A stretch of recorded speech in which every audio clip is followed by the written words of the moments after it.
کبھی اپوزیشن کھڑی ہو جاتی ہے تو کبھی مذہبی جماعت کھڑی ہو جاتی ہے. دیکھیں عمران کے جو بیسک بنیادی طور پہ جو پرابلم آیا ہے نا اس میں سب سے بڑا پرابلم یہ آیا کہ جو اس کا افکار تھے یا جو وہ لے کے مشن چلا تھا اس کے لیے اس کے پاس انفلوئنشل لوگ موجود نہیں تھے. انفلوئنشل لوگ جو تھے وہ سارے کے سارے اسٹیٹس کو قیامی پریویس تھے, وہ ہر حکومت میں فٹ ہوتے چلے آئے. ایک تو ان سے لینا پڑا, دوسرا لوگوں میں یہ جو ایک شعور پیدا کرنا تھا وہ بھی پیدا نہیں ہو سکا. اور وہ شعور کیا تھا کہ برے کو برا اور اچھے کو اچھے کہنے کی ہمت پیدا کریں. ہوتا کیا ہے کہ ہر کسی بھی جگہ سے بات کرنے کے لیے اپنی اوپینین دینے سے پہلے آپ اور میں اب کوئی ڈسکشن کرتے ہیں نا, پہلے آپ ایک گروپ کے پیچھے کھڑے ہو جاتے ہیں, میں دوسرے کے پیچھے. ایسے اس کے درمیان میں اخلاقیات, اس کے درمیان میں انصاف, اس کے درمیان میں لاجک, جو کچھ بھی ہے وہ سارا کا سارا ختم ہو جاتا ہے. ٹھیک, میں نے اس کی سپورٹ کرنی ہے. آپ تو رن کرتے رہتے ہیں یہ پروگرامز وغیرہ. آپ دیکھیں جو آیا, جس پارٹی کا آیا نا, اس نے نہیں کہنا کہ ہمارے میں بھی انسان ہے نا, کوئی غلطی بھی ہو سکتی ہے. ایگزیکٹلی. ٹھیک ہے, اس نے اپنوں کو فرشتہ اور دوسروں کو شیطان ثابت کرنا ہے. پہلا عمران کا پرابلم یہ آیا. اور پھر دوسری بات یہ ہوئی کہ جو سارا سسٹم چل رہا تھا, میں اسے کمپرومائزڈ سوسائٹی کہتا ہوں. کمپرومائز سوسائٹی, چھوٹا بڑا ہر آدمی جہاں جہاں دا لگتا ہے اس کو پروویژن ہے, اتنی اس کو اجازت ہے. پھر اس کے بعد یہ ایک سسٹمائز کیا گیا. دیکھیں میں آپ کو ایک بات بتاتا ہوں. 1947 میں بابا نے جو تقریر کی تھی 11 سپٹمبر کو, انہوں نے یہ کہا تھا کہ آپ کو یہ معاملہ درپیش آئے گا, ایک تو جو اپنا برائبری اور دوسرا نیپوٹزم, یعنی رشوت اور اقربا پروری. بابا اتنے معصوم تھے کہ ان کی نظر میں یہی کرپشن تھی. انہیں نہیں معلوم تھا کہ ہمارے میں کتنا پوٹینشیل ہے کرپشن کا. ہم نے اس کو انسٹیٹیوشنلائز کرنے کی کوشش کی, اس کو گروپ میں لے آئے, اس کو اوپر لے کے ہم نے اس کو ایک بنا لیا, سسٹم بنا لیا, اور اس کو ہم نے سسٹم کا نام دیا بجائے کرپشن کا نام دینے کے. وی کال اٹ کرپشن. کرپشن میں بھی یہ ہوا کہ طبقات تھے.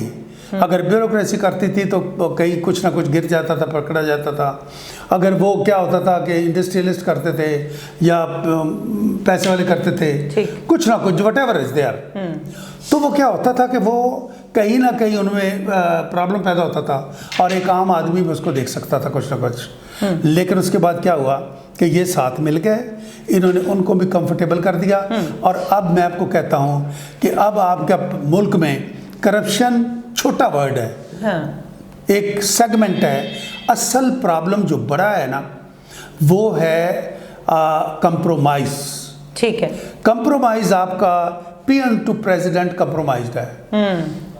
یعنی آپ کو میں ہائیسٹ اس کی میں باقاعدہ اس کی ایک تھیوری ہے میرے نزدیک کہ پبلک کا جو ہے, اس کا جو ہے اپنا کمپرومائز, اس میں نے لکھا ہے کہ کرپشن جمع طاقتور کی بے حسی, جمع کمزور کی بے بسی, ضرب تسلیم از اکول ٹو کمپرومائز. یہ ہے آپ کی سوسائٹی آج, اور اس سوسائٹی کو جب تک تسلیم کو نہیں توڑا جائے گا یہ نہیں ٹوٹے گی, جتنے مرضی ریفارمز لے آئیں.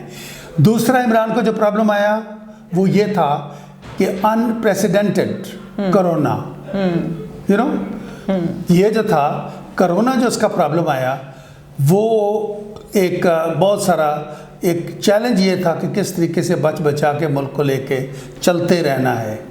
ٹھیک ہے جی, اور اللہ کے فضل و کرم سے اس میں بھی ہم بہتر گئے.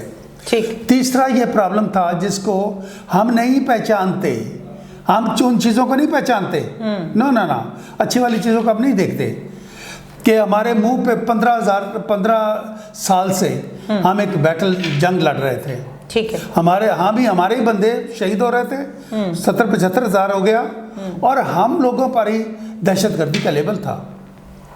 یہ اس حکومت کے دوران وہ لیبل بدل کے ہندوستان کے منہ پہ لگایا گیا. ہندوستان کو یہ سارا کا سارا انٹرنیشنلی، یعنی انٹرنیشنل جو ہماری ایڈوانٹیج ہے اس کو بھی ہم نے تہوبالا کرنے کی کوشش کی ہے، اس لیے کہ ہم پہلے سے زیادہ خوش تھے اس لحاظ سے۔